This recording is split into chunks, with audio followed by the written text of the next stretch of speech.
From Lagos, the nation's commercial capital, this is the news at 10, live from Channels Television. Reporting tonight, Ijoma Oyato.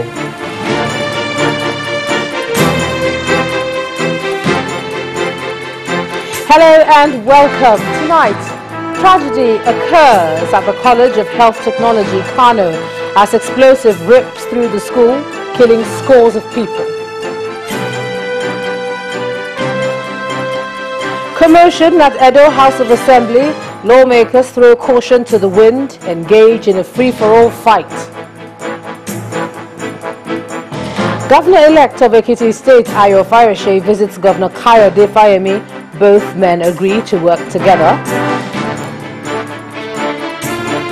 And Sudanese woman sentenced to death for refusing to renounce Christianity, free. On business news tonight, the Central Bank of Nigeria releases a review of the requirements for the operation of Bureau de Change in the country.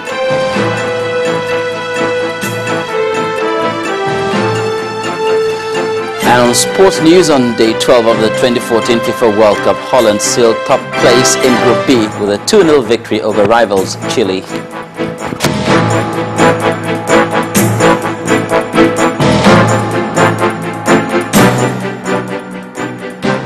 It's a tragic day at the Kano School of Health Technology, located on Gidan Murtala BUK Road, as an explosive device went off, killing 8 people. The high-caliber improvised explosive device was said to have gone off around 2 p.m. at a time the school was in session. The blast was said to have come from a parking lot next to the office of the provost of the School of Hygiene, a post-secondary training school.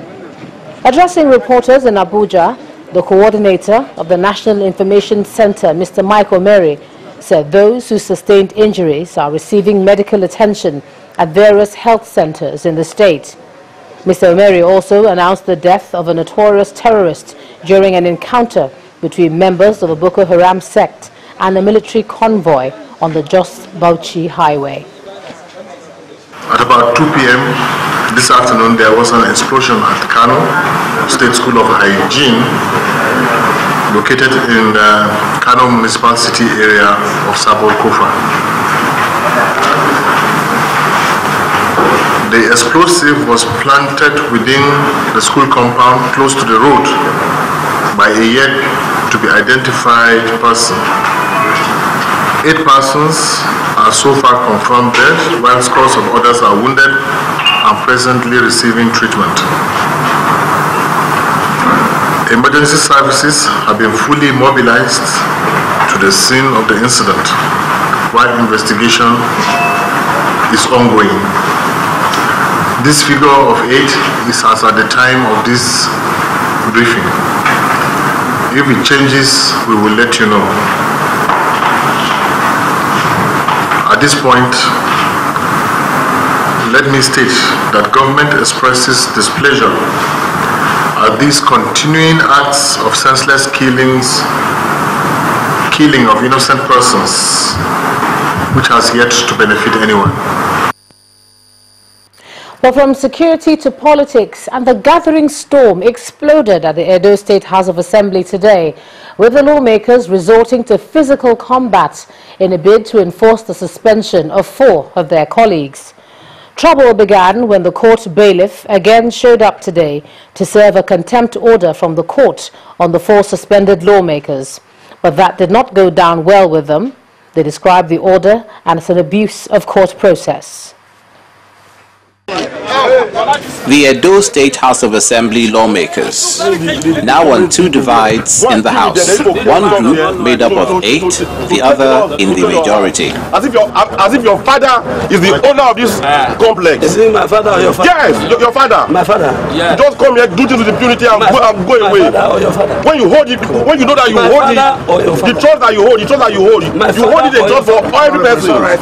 The fight began when the court bailiff returned to the complex to serve the suspended lawmakers with contempt charges, and this was resisted by the lawmakers. Throw it, serve him again, let him be sent to be served. contempt proceeding. These are comedians. These are comedians. This one is an abuse of court process because as I speak with you, there's a valid appeal against that order. There's an application to stay the enforcement of the order. There is an application to also set aside the order. All of these processes have not been taken. You are bringing for 48. As far as I'm concerned as a lawyer, talking from my wealth of experience of the law, this is an abuse of court process. Simple. Until you deal with all of those processes which are pending before the court, you cannot be talking about 448. Nobody is in disobedience here. We don't have right to stop you from going in. We are now going to allow you, who are the lawmakers, if you break the law, Arrest me later. Arrest them. actually, you are the lawmakers, and I want you to behave well. I want you to behave like human being. Please, we are going to screen you. We are not screening anybody. The police commissioner's warning fell on deaf ears as the lawmakers threw caution to the winds, resulting to physical combat.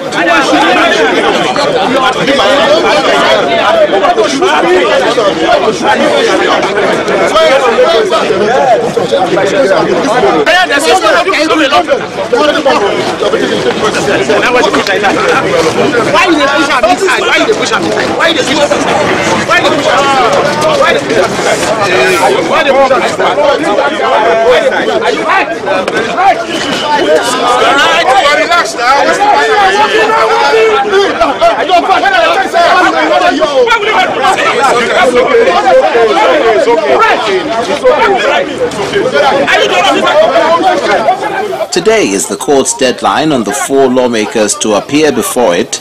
It remains to be seen what action the court will take after this. The 24 lawmakers, however, sat outside the assembly complex all day.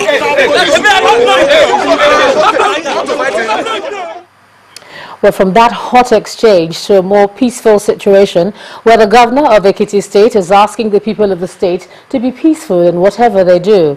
Governor Kayode Fayemi was speaking during a courtesy visit paid on him by the governor-elect, Mr. Ayo Fayose.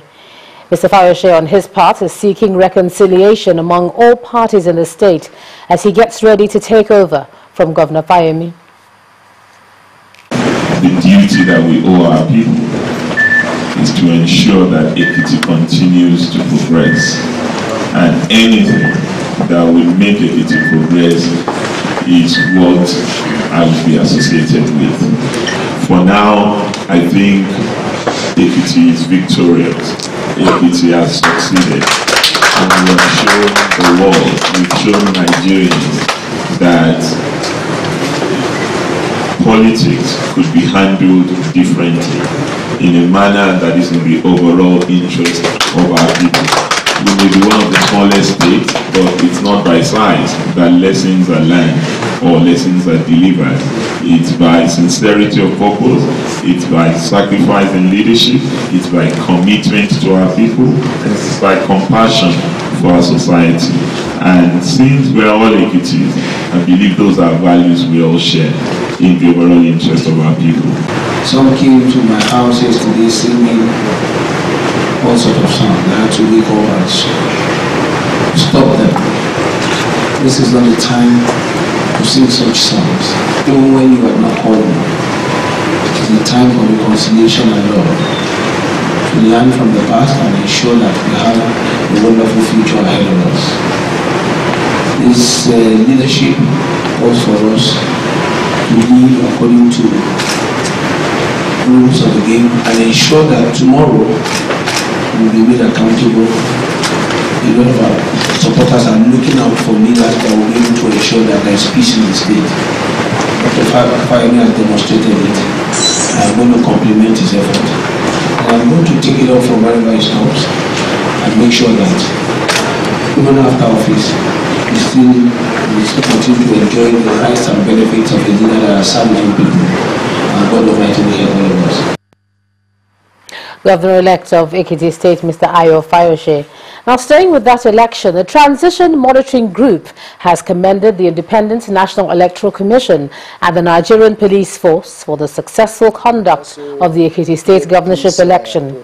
The chairman of the group, Mr. Ibrahim Zikrulahi, said the election was credible and free of violence.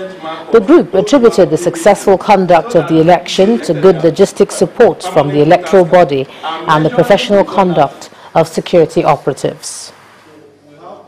Ekiti State was really an acid test for INEC, and I think it would have been very disastrous if they failed in Ekiti State, given what happened in Anambra State, because people were gradually losing hope and confidence as far as the election in Nigeria is concerned. So I think they work seriously to ensure that this time around they are not found wanting. The security themselves also knows that the eyes of the world are on them. And so they couldn't have done something silly that will impair the integrity of the election. If not, the people of Ekiti State and Nigeria as a whole will hold the government responsible. And of course, I think the Ekiti people, the will they show that they really know what they want and that they want to go out, they want to score a point. I think that was the determining factor. In part 2, after the break, Lagos police parade killer of a retired customs officer and her child. That's in a moment. Do join us again.